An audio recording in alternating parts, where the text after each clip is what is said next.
सुन शुभ कथा भवानी रामचरित मानस विमल। कहा भुसुंडी बखान सुना बिहग नायक गरुण। भगवान शिव पार्वती से कहते हैं, हे पार्वती, निर्मल रामचरितमानस की वह मंगलमयी कथा सुनो जिसे काकभुसुंडी जी ने विस्तार से कहा और पंक्षियों के राजा गरुड़ जी ने सुना था। सो संवाद उदार जहि विधि भाय आगे कहब। सुनहु राम अवतार चरित परम सुंदर अनघ। वह श्रेष्ठ संवाद जिस प्रकार हुआ वह मैं आगे कहूँगा। अभी तो श्री रामचंद्र जी के अवतार की कथा, जो पवित्र कथा है, पाप को दूर करने वाली है, उस चरित्र को सुनो। हरि गुण नाम अपार कथा रूप अगणित अमित। मैं निज मति अनुसार कहूँ माँ सादर सुनो। श्री हरि के गुण, नाम, कथा और रूप सभी अपार हैं, अगणित हैं और असीम हैं। फिर भी हे पार्वती, मैं अपनी बुद्धि के अनुसार कहता हूँ, तुम आदर पूर्वक सुनो। हरि सुन गिरिजा हरि चरित सुआए। विपुल बिसद निगमागम गाए। हरि अवतार हेतु जहि होई। इदमित्यम कही जाय न सोई। हे पार्वती, सुनो, वेद शास्त्रों ने श्री हरि के सुंदर, विस्तृत और निर्मल चरित्रों का गान किया है। हरि का अवतार जिस कारण से होता है वह कारण बस यही है, ऐसा नहीं कहा जा सकता है। अनेकों कारण हो सकते हैं और ऐसे भी हो सकते हैं जिन्हें कोई बात जान ही नहीं सकता, जिनको कोई भी नहीं जान सकता। रामाय तर्क बुद्धि मन बानी मत हमार यस। सुनो सयानी तदपि संत मुनि वेद पुराना जस कछु कहीं स्व मति अनुमाना। हे शयानी, सुनो, हमारा मत तो यह है कि बुद्धि, मन और वाणी से श्री रामचंद्र जी की तर्कना नहीं की जा सकती। तथापि संत मुनि वेद और पुराण अपनी अपनी बुद्धि के अनुसार जैसा कुछ भी कहते हैं। ऋत समय सुमुखी सुनावहु तोई। असमुझि परई जस कारण मोही। कि जब जब होई धर्म कय हानि। बाढ़ई असुर अधम अभिमानी। और जैसा कुछ मेरी समझ में आता है हे सुमुखी, वही कारण मैं तुमको सुनाता हूँ। जब जब धर्म का ह्रास होता है और नीच अभिमानी राक्षस बढ़ जाते हैं। अरे करही अनीत जाई नहीं बरनी। और सीधई विप्रधेनु सुरधरनी। तब तब प्रभु धरी विविध शरीरा। हरहि कृपा निधि सज्जन पीरा। और वे ऐसा अन्याय करते हैं कि जिसका वर्णन नहीं किया जा सकता, तथा ब्राह्मण, गौ, देवता और पृथ्वी कष्ट पाते हैं।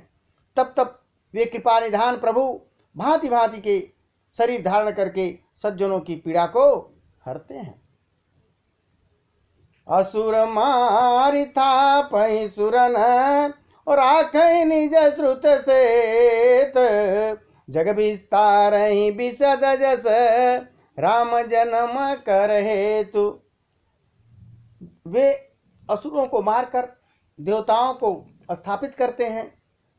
अपने श्वास रूप वेदों की मर्यादा की रक्षा करते हैं और जगत में अपना निर्मल यश फैलाते हैं। श्री रामचंद्र जी के अवतार का यह कारण है। सोई जस गाई भगति भवतरहि। कृपा सिंधु जनहि तनु धरहि। और राम जन्म के हेतु अनेका। परम विचित्र एकते का। उसी यश को गा गा कर भक्तजन भवसागर से तर जाते हैं। कृपा सागर भगवान भक्तों के हित के लिए शरीर धारण करते हैं। श्री रामचंद्र जी के जन्म लेने के अनेक कारण हैं जो एक से एक बढ़कर विचित्र हैं। तो जन्म एक दुय कहूँ बखानी, और सावधान सुन सुमति भवानी, कि द्वारपाल हरि के प्रिय दोऊ, जय अरु विजय जान सब को। हे सुंदर बुद्धि वाली भवानी, मैं उनके दो एक जन्मों को विस्तार पूर्वक बताता हूं, तुम सावधान होकर सुनो। श्री हरि के जय और विजय दो प्यारे द्वारपाल हैं जिनको सब कोई जानते हैं। हरि विप्रेशापते दूनौ भाई, तामस असुर देह तीन पाई, कनक कशिप हाटुक लोचन, जगत विदित सुरपति मदमोचन।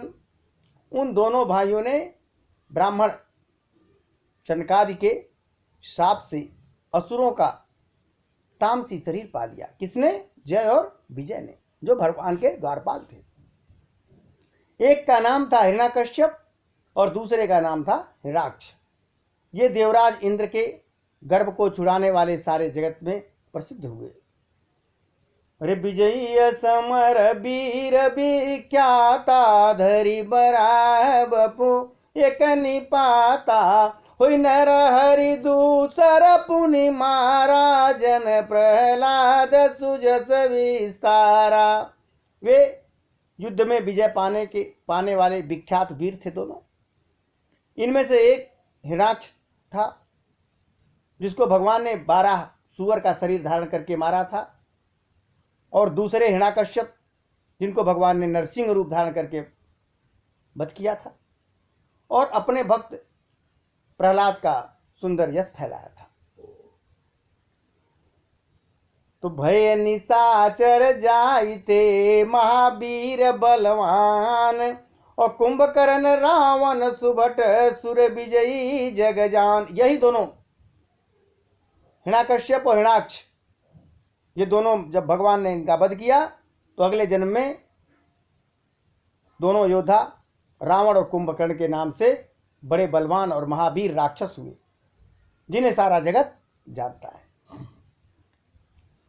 अरे मुकुतन भय भगवाना, तीन जन्म द्विज बचन प्रवाना, एक बार तीन के हित लागी, उधर उस शरीर भगत अनुरागी। भगवान के द्वारा मारे जाने पर भी हिरण्याक्ष और हिरण्याकश्यप वे इसीलिए मुक्ति नहीं हुए कि ब्राह्मण का श्राप जो था उसका प्रमाण 3 जन्म के लिए था, जो ब्राह्मण ने श्राप दिया था 3 जन्म तक राक्षस रहोगे। अतः एक बार उनके कल्याण के लिए भक्त प्रेमी भगवान ने फिर से अवतार लिया जब रावण और कुंभकर्ण बने।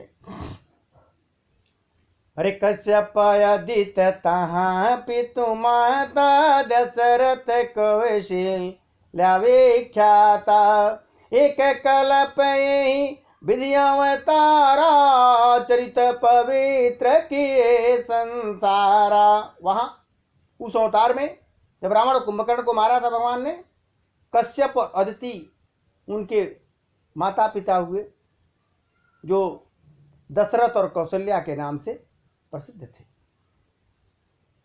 एक कल्प में इस प्रकार अवतार लेकर उन्होंने संसार में पवित्र लीलाएं की।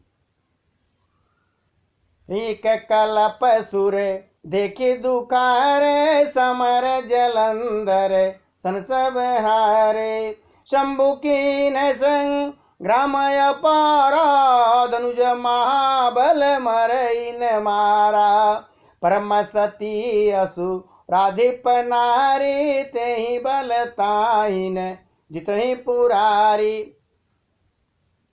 एक कल्प में भगवान ने अवतार लिया किसको? हिरण्याकश्यप और हिरण्याक्ष को मारने के लिए, दूसरे कल्प में रावण और कुंभकर्ण को मारने के लिए, और तीसरे कल्प में भी भगवान वे राक्षस बने हैं देवताओं को जलंधर दैत्य से युद्ध हार जाने के कारण दुखी होकर शिव जी ने उनके साथ बड़ा घोर युद्ध किया। किनके साथ? जलंधर, ये भी बहुत बड़ा दैत्य था, पर वह महाबली दैत्य मारे भी नहीं मरता था।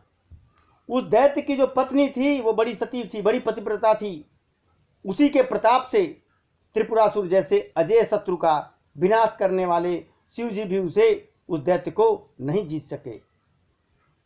छल करी टार्यउता सुब्रत प्रभु सुर कारज कीन, और जब ते ही जाने उमरा मतब श्राप कोप करे दीन।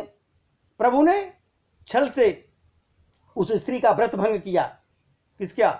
जलंधर जो दैत्य था, भंग कर देवताओं का काम किया प्रभु ने। जब उस स्त्री ने यह भेद जाना कि प्रभु ने छल करके मेरे साथ किया, तो उसने क्रोध करके भगवान को श्राप दे दिया। उस पतिव्रता स्त्री ने तो तासु श्राप हरि दीन प्रमाना, कौतुक निध कृपाल भगवाना।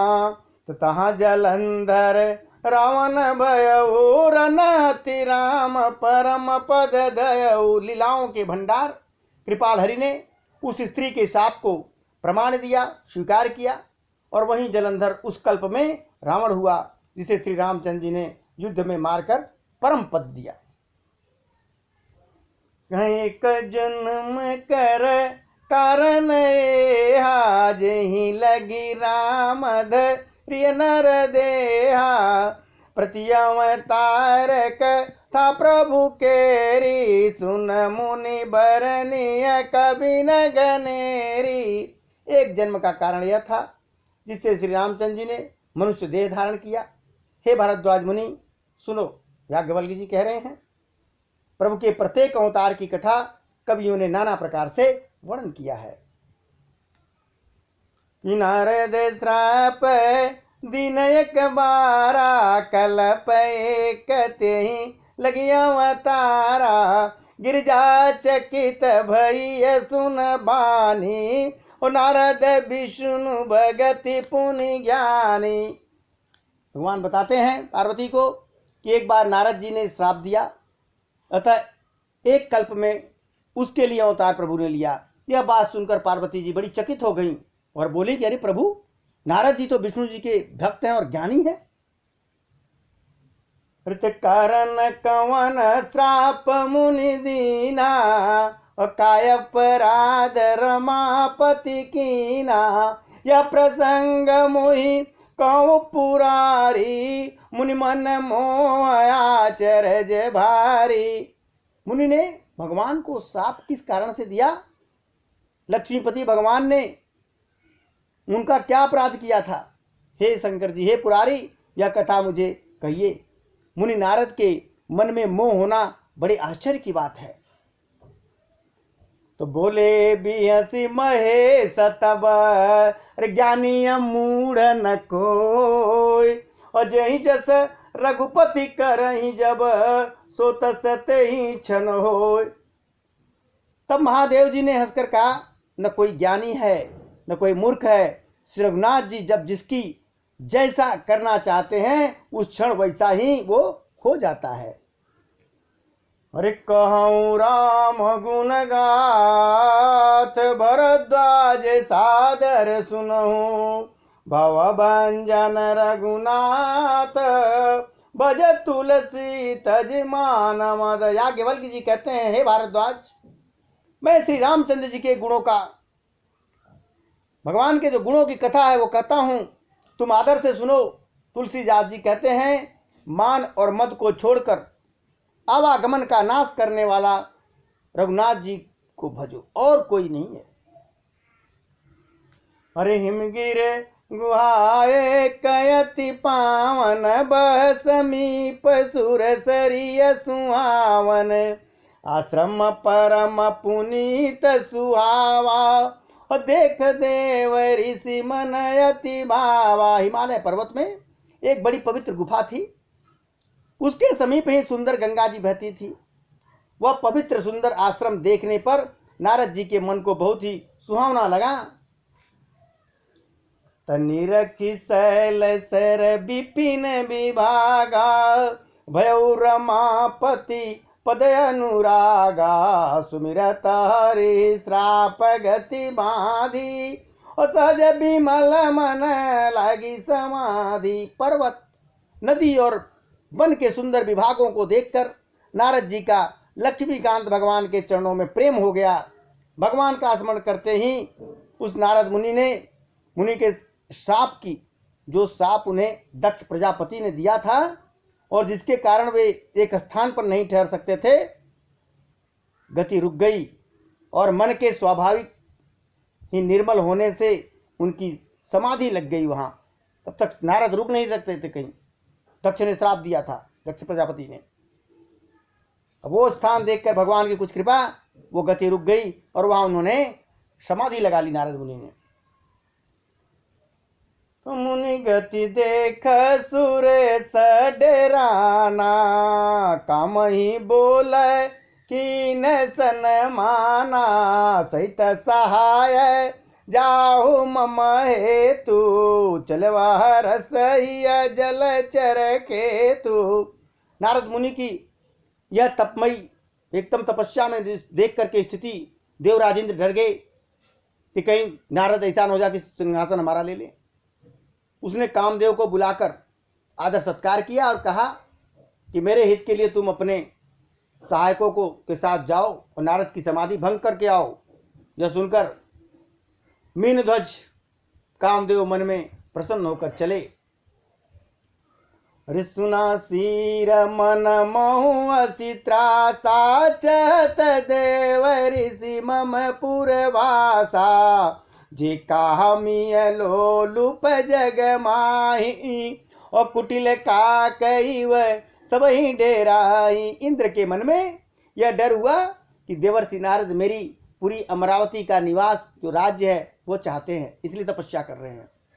जगत में जो कामी और लोभी लोग होते हैं वे कुटिल कौवे की तरह सबसे डरते रहते हैं। सुख हड़ल भाग सठ स्वान निरक मृगराज, और चीन ले जन जान जड़ तिम सुरपत हीन लाज। जैसे मूर्ख कुत्ता शेर को देख करके सूखी हड्डी लेकर भागे और वह मूर्ख यह समझे कि कहीं उस सूखी हड्डी को शेर न छीन ले, वैसे ही इंद्र को नारद जी मेरा राज न छीन लें ऐसा सोचते लाज नहीं आई। अरे शेर कोई सूखी हड्डी थोड़ी छीने। ऋत्याश्रम मदन जब गयो, निज माया बसंत निरमयो, कुसुमित विविध बिटप बहुरंगा, कूजहि कोकिल गुंजई भृंगा। चलिए सुहावन त्रिविध बयारी, काम कृशान बढ़ावन हारी, रंभाधिक सुर नारी नवीना, सकल समसर कला प्रवीणा। जब कामदेव उस आश्रम में गया तो उसने अपनी माया से वहां बसंत ऋतु को उत्पन्न कर दिया।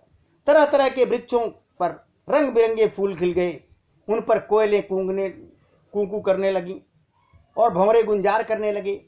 कामाग्नि को भड़काने वाली 3 प्रकार की शीतल मंद और सुगंध सुहावनी हवा चलने लगी। रंभा आदि सुंदर सुंदर जो देवताओं के यहाँ नाच करने वाली युवतियाँ थीं, सुंदर सुंदर परियां, वो आकर के वहाँ सब काम कला में निपुण थीं। अरे करही गान बहु तान तरंगा, बहु विधि क्रीड़ही पानी पतंगा, देखी सहाय मदन रसाना, किन सपुनि प्रपंच विधि नाना। वे सब देवांगनाएं जो नई युवतियाँ थीं बहुत प्रकार से तानों की तरंग के साथ गाने लगीं और हाथ में गेंद लेकर नाना प्रकार के खेल खेलने लगीं। कामदेव अपने इस सहायकों को देखकर बहुत प्रसन्न हुआ और फिर उसने नाना प्रकार का माया जाल रचा। काम कला कछु मुनि न व्यापी, निज भय डरे मनोभव पापी। सिम की चाप सकई कोई तासु, और बड़ रखवार मापति जासु। सारा ये काम शुरू कर दिया कामदेव ने, परंतु कामदेव का कोई भी कला मुनि पर असर नहीं कर पाया। नारद मुनि अपनी तपस्या में लीन थे। तब तो पापी कामदेव अपने ही नाश के भय से डर गया। लक्ष्मीपति भगवान जिसके बड़े रक्षक हों, भला उसकी सीमा, उसकी मर्यादा को कोई कैसे दबा सकता है। सहित सहाय सवितयते, और मानहारी मन मैन, और गए सिजाय मुनि चरण तब कई सुट आरती बैन। जब कामदेव ने अपने सब सहायकों समेत डर गया और अपने मन में हार मान लिया, तो बहुत ही दीन वचन कहते हुए मुनिवर के चरणों को जाके पकड़ लिया नारद मुनि के। अरे भयउन नारद मन कछुरोषा, कही प्रिय बचन काम परितोषा। तो नाई चरण सिर आयस पाई, और गयऊ मदन तब सहित सहाई। नारद जी के मन में कोई क्रोध नहीं आया। पैर पकड़ लिया, कोई क्रोध नहीं आया कि हम तपस्या कर रहे थे, तुम ऐसा ऐसा काम यहाँ कर रहे थे। उन्होंने प्रिय वचन कहकर कामदेव का समाधान किया। तब मुनि के चरणों में सिर नवाकर और उनकी आज्ञा पाकर कामदेव अपने सहायकों सहित लौट गया। तो मुनि सुशीलता आपन करनी, सुरपति सभा जाई सब बरनी। सुन सब के मन अचरज आवा, मुनि प्रशंसी है रे सिरि नावा। इंद्रराज, देवराज जो इंद्र थे, उनकी सभा में जाकर नारद मुनि ने सुशीलता और अपनी करतूती सबको कही, कैसा ऐसा मेरे साथ हुआ। कामदेव आके चरणों में गिर गया, जिसे सुनकर सबके मन में बड़ा आश्चर्य हुआ और उन्होंने मुनि की बड़ी बड़ाई करके श्रीहरि को सिर नवाया। अरे तब नारद गव ने शिव पाए, जिता कामहि मित मन माही। मारे चरित संग करहि सुनाए, अति प्रिय जानी महेश सिखाए। तब नारद जी शिव जी के पास गए। उनके मन में इस बात का बड़ा अहंकार हो गया कि हमने कामदेव को जीत लिया। उन्होंने कामदेव के चरित्र शिव जी को सुनाए और महादेव जी नारद जी को अत्यंत प्रिय जानकर एक शिक्षा दिए। क्या शिक्षा दिए? बार बार बिनवो मुनि तो ही, जिमिया कथा सुनायो मोही। अतिम जन हरि सुनावहु कबहु, अचलहु प्रसंग दुरायहु तबहु। हे मुनिवर, मैं तुमसे बार बार विनती करता हूं कि जिस तरह यह कथा तुमने मुझे सुनाई है, उस तरह भगवान श्री हरि को कभी मत सुनाना, और चर्चा भी चले तो भी इसको छिपा जाना। संबुदीन उपदेश सहित नहीं नारद सुहान, भरद्वाज कौतुक सुनो हरे इच्छा बलवान। यद्यपि शिव जी ने यह हित की शिक्षा दी, पर नारद जी को अच्छी नहीं लगी। याज्ञवल्क्य जी कहते हैं, हे भारद्वाज, अब तमाशा सुनो, हर की इच्छा बड़ी बलवान होती है।